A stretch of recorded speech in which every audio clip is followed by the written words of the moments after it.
Thank you, everyone, for joining me tonight for this online town hall legislative update. For those who may have joined in without knowing what you're signing up for, I'm Scott Wiener. I have the honor of representing San Francisco and Northern San Mateo County in the California State Senate. Thank you for that honor for any constituents who are on tonight. And I had been hoping that by August of 2021, we would be back to doing live town halls, and alas, it's not to be. The pandemic continues, but I'm glad to be able to be here digitally to let you know what we're working on, answer any questions you may have, and so forth. Just to address a few issues up front before I get to specific legislative work, specific to COVID and vaccines, we are working very hard to try to get more people vaccinated. We know that the vaccine is how we come out of this pandemic. We know the vaccine is overwhelmingly powerful in preventing hospitalizations and deaths, which is the most important thing. And we know that only a tiny percentage of people being admitted to hospitals now for COVID are vaccinated. It's overwhelmingly unvaccinated people. We know that even for people who get COVID with a breakthrough infection, it is likely to be an asymptomatic infection. For people who do show symptoms, they're likely to be less severe. And for the vaccines are not 100% effective in preventing infection, and we are seeing more breakthrough infections because of the Delta variant. But many people do not even get infected at all, even though they're being exposed. So these are excellent vaccines. And even in San Francisco, where we are very vaccinated, there are still, I think, about 150,000 people, including children under 12, who are not vaccinated. So we need to work very hard. Today, I want to commend the governor Governor Newsom, for moving aggressively towards greater vaccination. For example, requiring statewide that all teachers and school staff either be vaccinated or submit to very regular testing. Also mandating vaccines in the healthcare context. When it comes to our schools, our healthcare facilities, our long-term care facilities, in particular, people need to be vaccinated, period, end of story, unless you have a health reason. That's my point of view. If you are working in one of these industries, you are potentially exposing other people who are vulnerable. And this is a public health emergency and a communal effort to get a handle on this pandemic. And that means people need to be vaccinated. And I think a lot of us, our patience is wearing thin in terms of people who do not have a health reason, but are nevertheless refusing vaccination. I know that people have a lot of perspectives and opinions, and I respect everyone's perspective and opinion, but this is not just about individual choices. This is about protecting the community. And when someone doesn't get vaccinated and then gets COVID, that can harm or kill someone else. And so we need to really step this up and dramatically expand vaccinations. I'm proud that in California, even though we're not exactly where we need to be, we have leadership at the state and local level that believes in public health and science, starting with our governor, Gavin Newsom, who is a strong supporter of science, unlike some other governors like in Florida and Texas who apparently don't believe in science and are doing everything in their power to avoid any kind of vaccine mandates or requiring masks and so forth. So anyway, I just wanted to say that. In addition, we, particularly with Delta and the resurgence of COVID, we need to be expanding our testing capacity. I think we had transitioned a lot of testing capacity over to vaccination capacity, and I'm not second guessing that, but we now need to really be re-expanding our testing because testing continues to be an important part of the solution. Schools are reopening. Some opened this week. San Francisco Unified first day of school is Monday. I'm very much looking forward to that, to getting our kids back in school. It's been a really incredibly hard year and a half for our kids in terms of learning loss, their physical health, their mental health. And so getting back into a safe learning setting is incredibly important. In addition, as we know, San Francisco's COVID numbers have gone up. Fortunately, our hospitalizations and deaths deaths are still close to zero in San Francisco. Very few people are dying of COVID in San Francisco, and we have plenty of hospital capacity, and that is because we are so vaccinated. So even with the increase in COVID infections, we're protecting our hospitals so that people with COVID who need to go to the hospital or for other reasons who need to go to the hospital actually can get into a hospital room or an ICU room if they need it. I also just want to touch on some economic relief programs that are available that my office is happy to help you with if you're struggling to access them. And I just want to say in general, if you need anything in my office, COVID or otherwise, don't hesitate to call. Our phone number is 415-557-1300. And our email is senator.wiener, I before Ian Wiener, senator.wiener@senate.ca.gov. Again, don't hesitate to be in touch. Specifically, my office, as my district staff, God bless them, have since the beginning of the pandemic, have been spending an enormous amount of time helping people access unemployment benefits. As I'm sure you know, our unemployment agency, EDD, has struggled mightily. And I have been very critical of the agency's performance, and we have put more resources into the agency, more staffing, done what we can to try to improve the situation. But the agency, although it's improved in some ways, has not in others, and there are new problems that crop up. So my staff, I really want to publicly thank them for working very, very hard for a year and a half now to help people who are really suffering and need their unemployment benefits. And my office has helped a huge number of people get their unemployment benefits. And we're available if you are struggling. So please call or email the office, and we're happy to help and do what we can. In addition, there is a rent relief program, and it was very slow going and people accessing it. It's starting to increase now. Through the federal government, we have been able to allocate billions of dollars so that that can be accessed either by the landlord or by the tenant. And the goal is to make sure that tenants do not have massive rent debt. We want to clear that rent debt so you can come out of this pandemic not in a long-term bad debt situation. And we want landlords to be able to actually get their income. So it's a win-win for both landlords and tenants. The program was off to a slow start. In part, it was only landlords could apply at the beginning until a couple of months ago. And the application was way too long and complicated. So we have streamlined the process, and now tenants can apply as well. And the landlord will get 100% of the back rent. So everyone gets made whole, tenant and landlord. Again, my office is available and to help, but we'll post the link you can go to both for San Francisco and San Mateo County in the chat box. I'll ask my staff to do that. I also just want to mention, of course, we have wildfires. We're in the almost perpetual wildfire season in California and the Western U.S. and now other parts of the world too, because of climate change. And I think for anyone who disputes that this is happening because of climate change, I think needs to take a second look at the science. It's, I think, clear as the day is long. First, I want to thank our heroic firefighters who are out fighting these fires and putting their lives on the line. And I want to thank also the inmate firefighters, our incarcerated firefighters who are out helping put out these fires and make communities safer.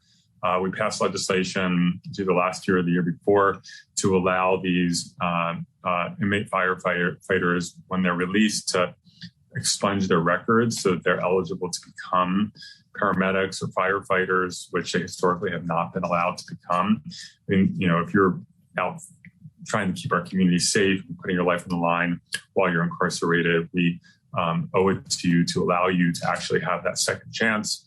and become a firefighter when you're released, if that's what you're interested in doing, and put those skills to use. We're continuing our work around climate, understanding this is fundamentally a climate issue. I had legislation this year to try to move California away from extracting oil. We're one of the major oil producing states in the country, and California needs to lead on climate, and we need to ban not just fracking, but transition away from all fossil fuel extraction in the state and towards 100% clean energy. Continuing to do our work to expand solar energy, energy storage, and really move towards that clean energy future. And then I also have legislation to ensure that large corporations are disclosing their entire carbon footprint and not greenwashing. We're working with the Sunrise Movement and League of Conservation Voters and others on that bill to make sure that we have full transparency and accountability from our major corporations. We also are continuing to invest in better forestry practices. Of course, the federal government is the largest forest landowner in the state, and the Biden administration is I think, becoming a much better federal partner for us, unlike the last administration that didn't actually believe in climate change or science in general. And so I'm hoping that we can really start to see some benefits in the coming years from improved forestry practices. And of course, the housing work that we do has a major climate component, because when we do not build enough housing in our lower risk areas like San Francisco and swaths of the inner Bay Area, or, West LA, et cetera, that means that more housing is getting pushed into wildfire zones. In the last 30 years, almost half of new housing in California has been built in wildfire zones and sprawl areas, and that is not sustainable. And so we need to build a lot more housing. We need to focus it in places that are not high-risk wildfire areas. And of course, we're finding out that yet again, PG&E, it looks like, is responsible for a massive wildfire. We've been working to try to hold PG&E accountable. We've not succeeded so far. And so we're going to continue that work as well. We recently finalized and then filled in all the details for our budget as of July. It is a very positive budget with huge, amazing investments in housing and investment in affordable housing, including something near and dear to my heart that I championed this year, which was housing for our most at-risk youth exiting the foster care system, the criminal justice system, and youth who are experiencing homelessness. We were able to get $250 million specifically for these at-risk youth, which is far more than the state has ever invested. But we're investing billions overall in affordable housing with a focus on helping people experience homelessness off the street with Project Home Key, which converts motels into permanent housing for homeless people. We prioritized mental health this year, including an unprecedented $4 billion investment in youth mental health. A lot of people may not realize that half of all mental health conditions arise by the age of 14 and 75% by the age of 24. So if we are not prioritizing the mental health needs of our high school and college age students, then we're missing the boat, because you want to get to people when they first start exhibiting symptoms, not after they've already had a break or already had to go to the hospital or are already experiencing homelessness. We want to get to people early. And so we have made this investment. We need to have better support in our schools for youth mental health, but also in community-based settings as well. We allocated more than we're constitutionally required to allocate for K through 12 public education. Our schools need a lot of support, particularly during COVID, and we were able to put an unprecedented allocation towards our K through 12 schools. We made a significant investment in subsidized childcare slots for our low-income and working-class families. This has been a huge issue for as long as I've been around, and in terms of lack of access to childcare and what that means in terms of for lower income working class families being able to work, put food on the table, having to stay at home, even if they think it would be preferable to go out and work. And And particularly during COVID, when we have so many people, disproportionately women, who are home now caring for kids who haven't been able to go back to school or are too young, we want to make sure people have access to childcare. We dramatically increased our investment in food access. Food insecurity has been a huge problem in California for a long time, including in San Francisco and the Bay Area. It's gotten worse during COVID. We need to support our food banks and also expand access to food benefits. CalFresh, I authored legislation this year to streamline the application process for CalFresh food benefits. That's formerly called food stamps for seniors and people living with disabilities. To instead of an 18-page small font application, we mandated that it be much shorter. We're one of the worst states in terms of signing people who are eligible up for CalFresh. So that shortened application plus our legislation mandates telephonic application to require particularly a senior or person with disability to have to go to a DMV-like setting to apply for CalFresh isn't appropriate. So hopefully this will help. And then we've increased our budget reserves to almost $30 billion. So to help better prepare us for the next downturn, which will come. We had a very good budget this year because of the stock market, because wealthy people got wealthier during the pandemic. Separate discussion about why that is and income inequality, but it did benefit our budget this year. And then, of course, we got a significant infusion of cash from the federal government. We're going to get more if this infrastructure bill passes. That will be very helpful in terms of our transportation, water, broadband, et cetera, infrastructure needs. In terms of the budget, I was able to get a number of budget allocations to support specific programs here locally. First and foremost, we were able to get several $1 million to support both the Mission Food Hub and Meals on Wheels. These are two critical safety net organizations. The Mission Food Hub came into existence at the beginning of the pandemic to support the mission community, which was getting very hard hit by the pandemic. Lots of COVID, lots of unemployment, people struggling with food. And so we were able to get $1 million for the Mission Food Hub, as well as $1 million for Meals on Wheels, which plays such a critical role delivering food to homebound seniors and others. And we were able to get the money for their new kitchen that they built on amazing facility on Cesar Chavez to expand their capacity to make sure they have a backup generator in case of a blackout. We also were able to get $4.2 million to allow the city to open up a meth sobering center. We have, as anyone in the city knows, a major problem with people who are addicted on our streets, particularly on meth. And instead of sending people to the ER constantly, having a place where people can go to sober up and get connected to services. And so the city would like to open up several. So I was able to get funding to open up one additional one beyond what the city was investing already.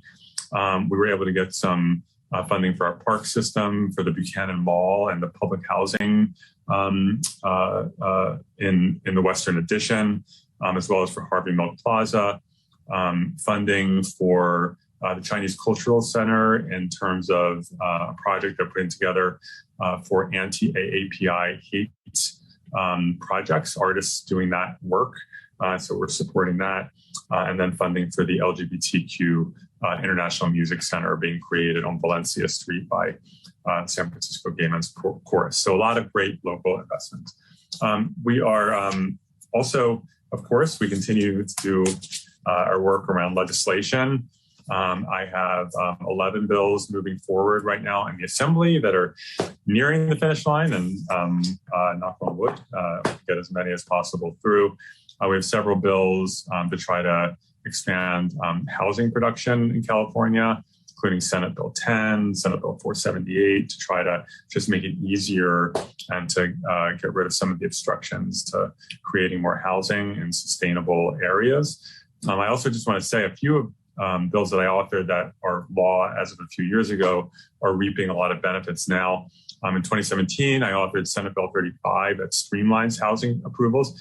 That has resulted in several thousand units of new affordable housing in San Francisco that were approved within a matter of months instead of years. In addition, you may have read in the Chronicle, a new project down in, I think it's Potrero Hill or Potrero Hill, I believe, that is being streamlined under SB 35. We're seeing this around the Bay Area and in Southern California as well. And then Senate Bill 828, which reforms how we set housing goals in California and ensures that when cities receive their housing goals from the state, which now have teeth in them, that they actually reflect reality and aren't artificially low.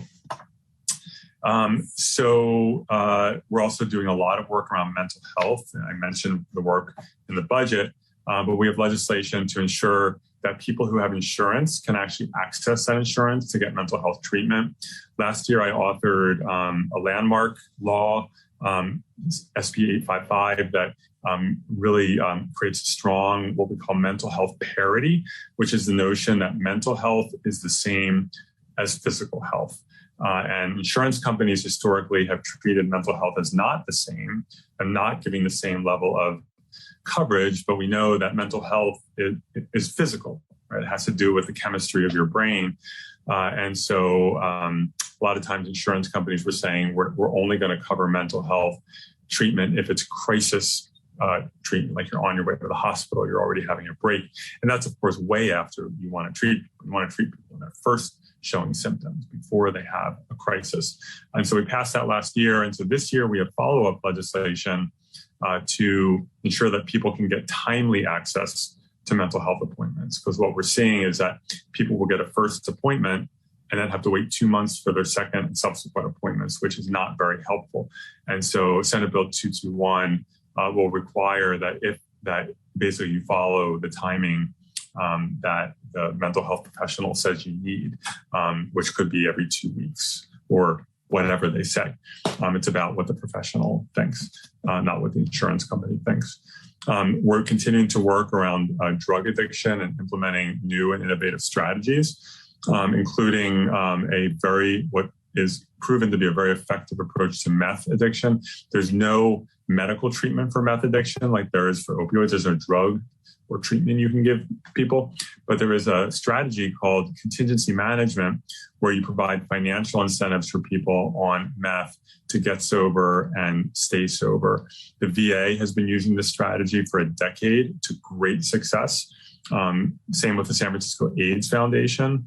It's a very cost-effective approach. Usually the total incentive over a period of months, if you're testing negative on, say, a weekly basis, might be $300 or $400, dramatically cheaper than some of the other interventions that we need when someone is addicted to meth. So the legislation legalizes it explicitly and authorizes Medi-Cal to cover it. We also we have a bill that unfortunately got delayed till January, which will legalize safe consumption sites in San Francisco, Oakland, and LA. All three cities have asked for it, and so they want it. We have a lot of people who are using drugs, including injecting on our streets, on the sidewalks, by people's homes or businesses, where people's kids are. It's not safe. It's not sanitary. It's not healthy. It's not what we want. And so safe consumption sites, which have been in place for decades in Europe, Canada, and Australia, and have been very successful, of saying, hey, okay, instead of using on the streets, let's have people use inside. So they're not right by our homes, businesses, et cetera, inside in a sanitary, healthy setting, with supervising staff there. So if someone overdoses, it can be reversed. We had 700 people plus overdose and die in San Francisco last year. We're on pace to break that record this year. Far more overdose deaths in San Francisco than COVID deaths, and they are all preventable. And safe consumption sites are a proven way to prevent those deaths and over time get people connected to services and into recovery, reduce HIV and hepatitis infections, reduce crime in the surrounding area. And so it's important. I was disappointed that, we put the bill on Governor Brown's desk in 2018. He vetoed it. We're going to keep trying. And I know there's a lot of talk at the Board of Supervisors, the mayor, about whether to get out ahead of the state on this. But regardless, we want to get it legal under state law. And that's a real high priority for me. We also have legislation to decriminalize psychedelic drugs in California. These are drugs that are not addictive and have huge potential for treatment of mental health and addiction. There is more and more science that these drugs can literally eliminate your diagnosis. A recent study that using MDMA therapy, MDMA used to be called ecstasy or Molly, MDMA therapy plus talk therapy for people with PTSD, 75% of them in the study no longer had a PTSD diagnosis. There are psychedelic called ibogaine that has been showing a lot of promise in literally ending people's heroin addiction. Also mushrooms or psilocybin, also huge potential in treating various mental health conditions. And so the bill, SB 519, will decriminalize possession for personal use of psychedelics, not selling, not possessing large quantities, personal use. You'll know, basically saying we're no longer going to arrest you for possession for personal use, and then creating a working group to talk about next steps. We ultimately want the FDA to reschedule these drugs. They should never have been scheduled and prohibited to begin with. They're not addictive. And so we want California to take this step. You may have seen Oregon voters decriminalize possession of all drugs last November.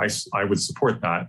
The war on drugs has been an abject failure. We've, I think, proven over the last 50 years that trying to arrest and prosecute your way out of drug use and drug addiction doesn't work. So let's treat drugs as a health issue, not as a criminal issue. We're continuing our criminal justice reform work. In addition to the drug policy around psychedelics, we have legislation to end mandatory minimum jail sentences for non-violent drug offenses. California, believe it or not, still has situations where judges are mandated to send someone to prison or jail for a non-violent drug offense, even if the judge thinks that that's not appropriate and that probation or diversion would be more appropriate. So we want to give judges more discretion in these non-violent drug offenses. And then we have SB 357, which repeals the discriminatory and racially profiling crime of loitering with the intent to commit prostitution, which allows a police officer to arrest a person for how the person is dressed. If they're wearing tight clothing, lots of makeup, high heels, talking to someone, that could all be construed as loitering with the intent to commit prostitution. It's disproportionately used against Black women and trans women. It's sometimes referred to as the walking while trans law, even though it's not just trans women that are targeted. And so we're working with a broad coalition, sex worker-led, trans-led, LGBTQ civil rights organizations to repeal this law. We also are working to empower San Francisco and other cities to continue outdoor dining, which has been one of the great successes of the pandemic, and we want it to be able to continue. And so we have legislation, Senate Bill 314, to ensure that as San Francisco and other cities move to make outdoor dining, to extend it or make it permanent, that state alcohol laws complement that and don't inhibit cities' ability to do that. So that's what I have on our I'm just looking at one thing here. That's what I have for you today. And we'll take some questions now. So my staff will send me questions. I'm looking here. Sorry to be, I'm not really distracted. I'm just looking at some of your questions.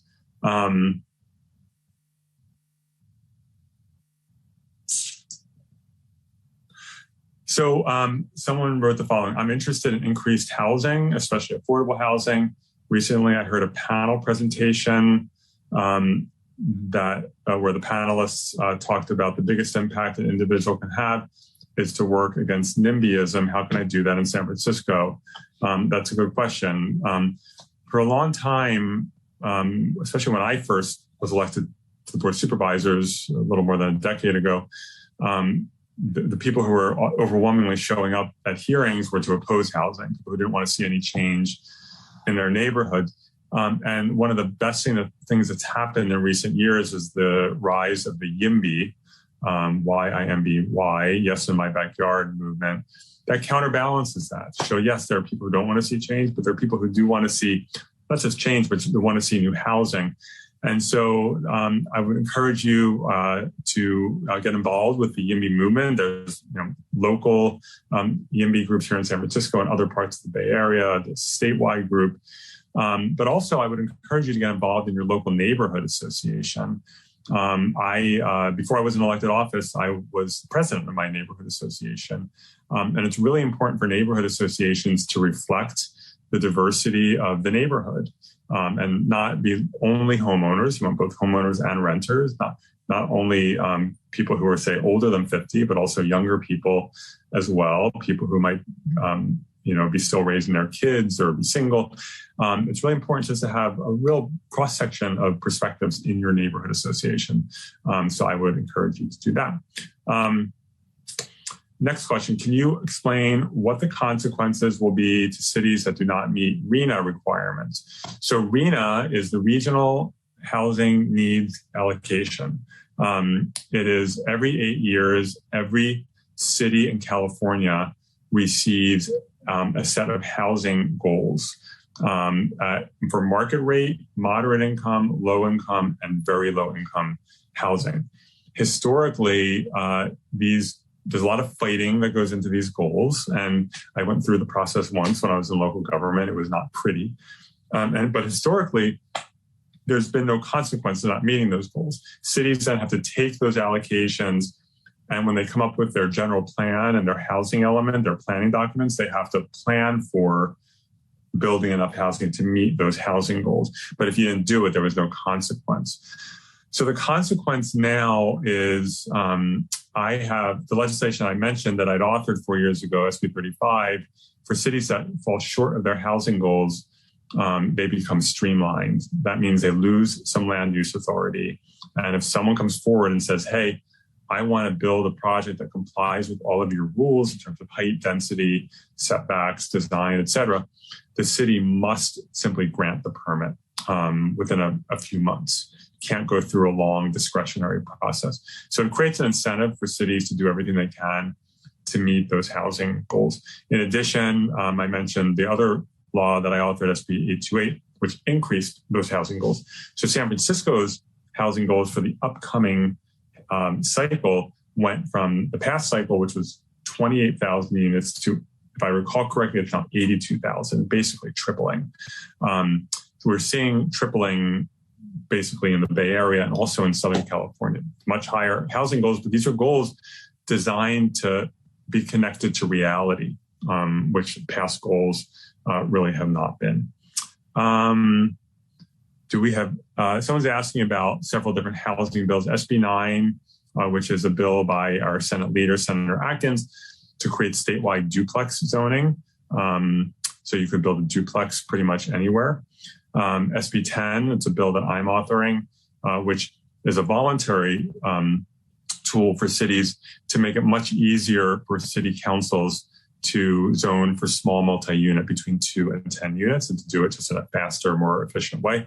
And then AB 1401, which is by Assemblymember Laura Friedman from the Glendale Burbank area in Southern California, that will, in many cases, eliminate minimum parking requirements, which is these parking requirements often make housing much more expensive.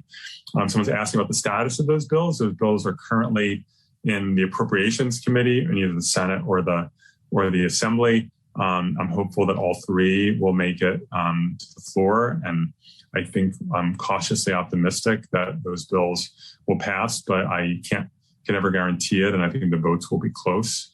And I think it's really important for those bills for people. You don't have to lobby your San Francisco representatives in favor of it. I don't want to speak for my colleagues, but our San Francisco delegation has a very strong pro-housing voting record. I will say that what is most important is to identify people who are like-minded around the state and other parts of the state outside of San Francisco, and ask them to call their assembly member and senator. So it's not helpful for people from one part of the state to call representatives from other parts of the state. You can, but it's most impactful when they're hearing from their own constituents. So we sit down with a list of who you know in LA and San Diego, et cetera, and ask them to make those calls. And that can be a call, it can be email to the office. I don't think that Twitter is as effective. I think phone calls to the office or emails are most effective.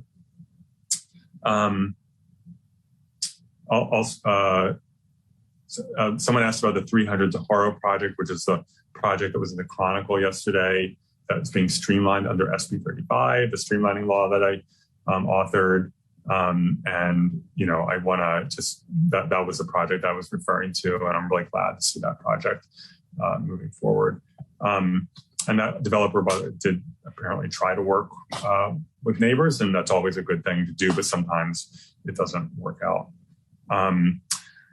But I do want to mention, I think there are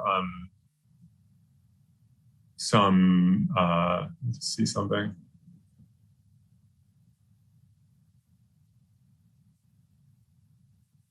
Hold on one second.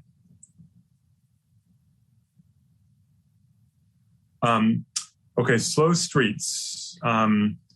As slow streets become permanent, is there any plan to formally integrate them into the state traffic codes? I've been a strong supporter of our slow streets program, whether it's the Great Highway, Great Walkway, which I would like to see become permanent, JFK, Golden Gate Park, which I would like to see become permanent, Page Street, Sanchez Street. There are a lot of amazing examples during the pandemic of making alternative use of streets and really the beauty that creates. And I'd like to see that extended. There's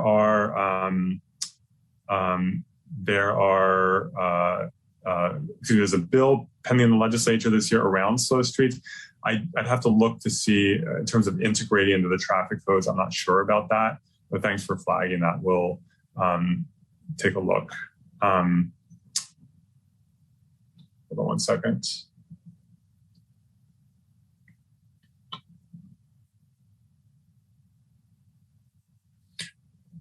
There are a bit, so we're, so this, I do want to just mention, just because there are some bunch of questions in the Q&A about it.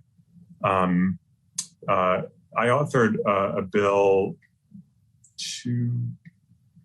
I might confuse my years. It was either last year or the year before. I think it was last year. Senate Bill 132. That bill is about ensuring and helping the safety of transgender people, particularly trans women, but transgender people in general, who are incarcerated in our state prison system. I don't want to dismiss trans men because this is about everyone, but trans women in particular are automatically housed in men's prisons and are brutalized as a result, are very, very unsafe, just horror stories about how trans women are attacked and treated in men's facilities. And so this bill, which passed with overwhelming Democratic support from the governor and support from a broad coalition of civil rights organizations, allows trans people to be housed in prison according to their gender identity, not just their birth assigned gender, and try to improve their safety. And so we passed this bill. We weren't the first state. I think Rhode Island or maybe Connecticut was the first state. I'm really proud of that bill, and the process has been just getting underway now. There are guardrails in the bill to allow some flexibility for prison officials in terms of public safety.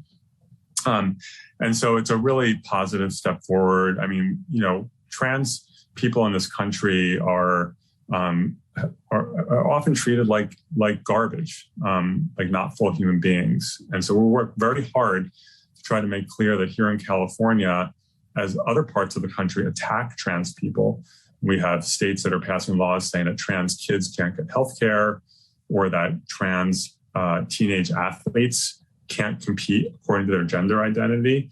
You know, right-wing politicians attacking trans people, scapegoating them. You know, remember North Carolina when they said trans people can't use the restroom corresponding to their gender identity? in California, we're moving in the opposite direction, embracing our trans siblings, making clear that trans people are fully part of this community and that we love and honor them, and that we're going to lift them up. And so this is part of that. And I'm really proud of this law, which is a very well-designed law. Unfortunately, there's been a right-wing backlash against this law, and we have right-wing publications that are publishing a lot of just inaccurate information, frankly, fake news about this law, and trying to demonize and scapegoat trans people, including, unfortunately, there's a term called TERF, trans-exclusive radical feminist, people who believe that trans women are not actually women, and advocate in that way. They blockaded the London Pride Parade because to protest trans people being included in the Pride Parade. And so it's just very unfortunate, these anti-transgender attacks. And so they're claiming that trans women are actually not real women and are men trying to scam their way into a women's prison to victimize women. These are the same arguments we heard in the North Carolina restroom law, that trans women are just trying to scam their way into a women's restroom to victimize cisgender women. It's really unfortunate, but we're going to continue to work to really support all of our marginalized communities here in California, whether immigrants, whether it's trans people, and I'm really proud of that work. I'm proud of that law. So I'm just looking to see if there are any other questions. Yes, PG&E. Could you tell us about the efforts to address the many issues we are facing around PG&E right now? Power in PG&E service area is unreliable, equipment's outdated, sparking wildfires such as the current Dixie Fire. How do we fix this? I think that PG&E has failed. It's first of all, it's so huge when you compare it to the size of Southern California Edison or San Diego Gas and Electric, which are our other two major investor-owned utilities. It dwarfs them in size, and I think PG&E has shown that it's not capable of maintaining its system. In addition, because PG&E really needs to cater to its shareholders and to Wall Street, PG&E historically has not appropriately kept up its system. And so we see what the results have been in terms of these fires and the lack of the tree trimming and just old rundown equipment. And even though I think PG&E has been investing more now, and so they're making efforts to try to turn that around, I think it's too little, too late. And I've been a vocal proponent of public power. I had legislation 2 years ago to transition PG&E into a publicly owned utility that would be accountable to ratepayers and residents, not to Wall Street. In addition, I've been very supportive of Mayor Breed's efforts for San Francisco to purchase its portion of the system to create a municipal utility here. And so I think that is not the global solution, but it is, I think, part of the solution. It's just tragic that we have another, fire and towns wiped off the map. It apparently because of PG&E, and we just need a different way of doing business. Question about recalls. What legislative options exist to increase the threshold for state recalls? The gubernatorial recalls, I'm reading this question. The gubernatorial recall seems like an incredible waste of taxpayer resources, allowing for an undemocratic power grab to circumvent the results of fair elections. Recalls need to be available to resist corruption, gross incompetence, but they're currently too easy to exploit. What can you do at the Senate to make the mechanism harder to exploit? California has a very, very low threshold to qualify recalls. Again, I'm not commenting on the recall that's happening right now. That's political. Feel free to contact me on other media, other platforms. I'm happy to, and I've been very liberal in expressing my views about it, but I won't talk about the specific gubernatorial recall here. But I will say that my general view is it is way too easy to qualify a recall in California. And we have elections for a reason. When 10 million Californians come out to vote for an election, And then you can have a tiny percentage of that qualify a recall.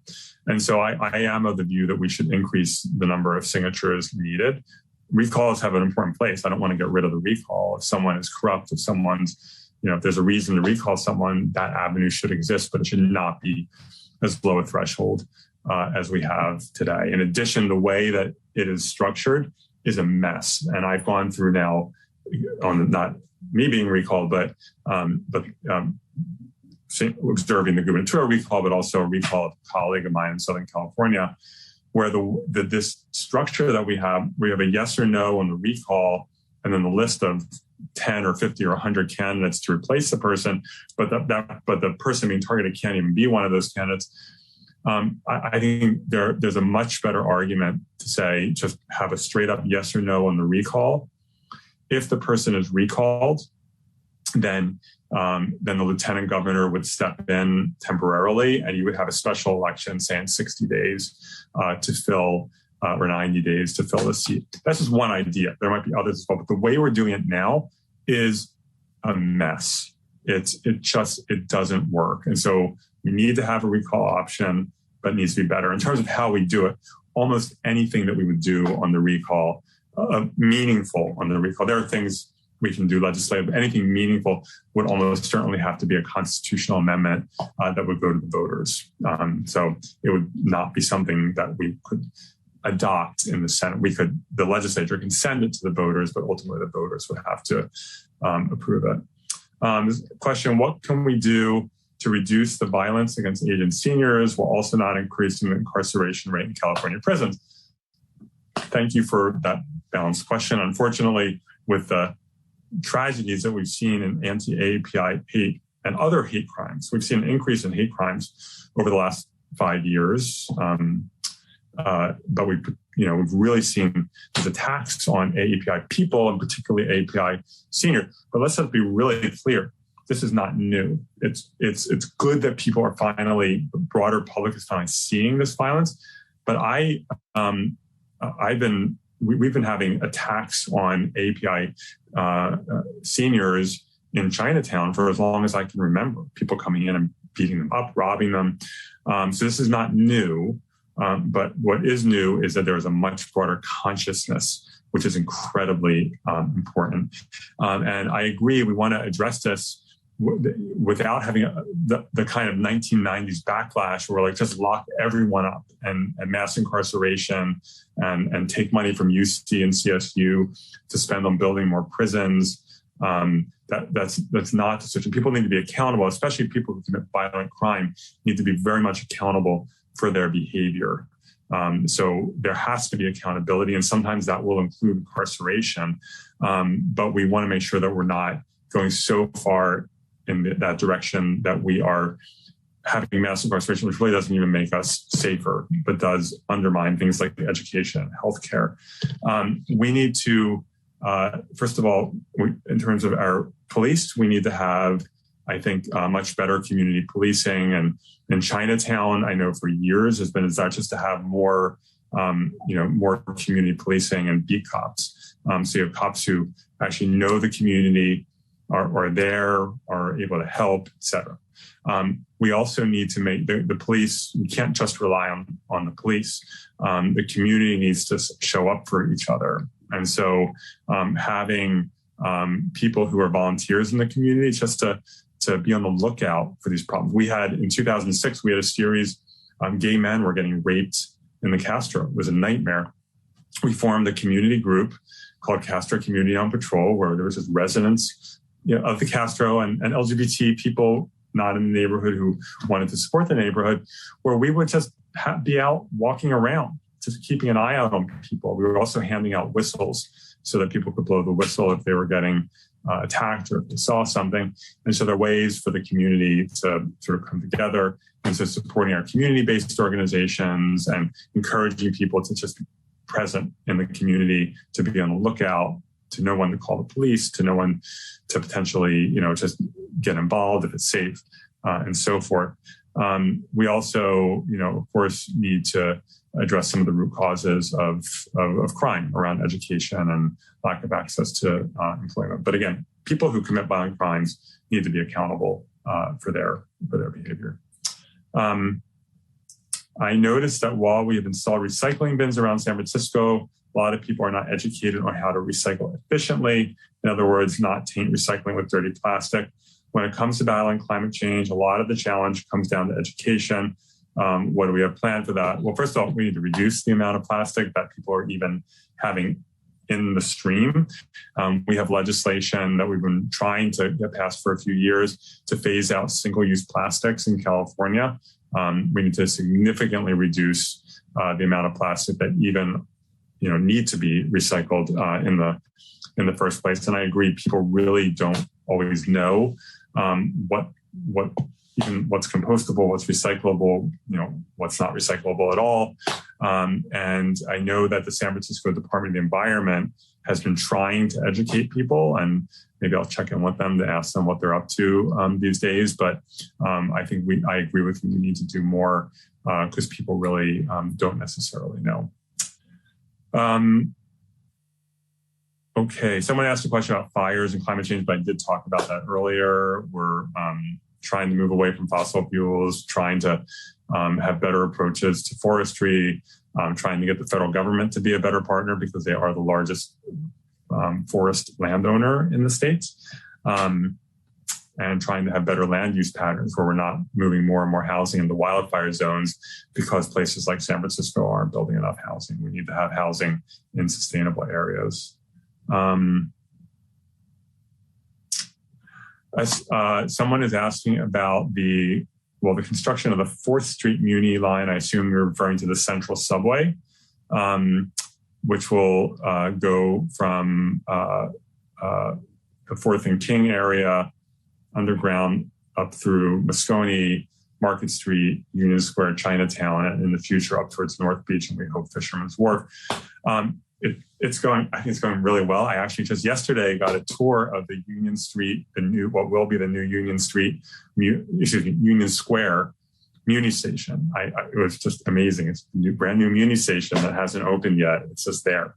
I believe next spring, if I recall correctly, sometime in the middle of summer next year is when the Central Subway line is going to open and for revenue service. And I'm so excited about taking that first subway ride. So let's see, are there any other, yeah, I think that's it. So thank you so much, everyone, for, Siri is trying to talk to me, hold on.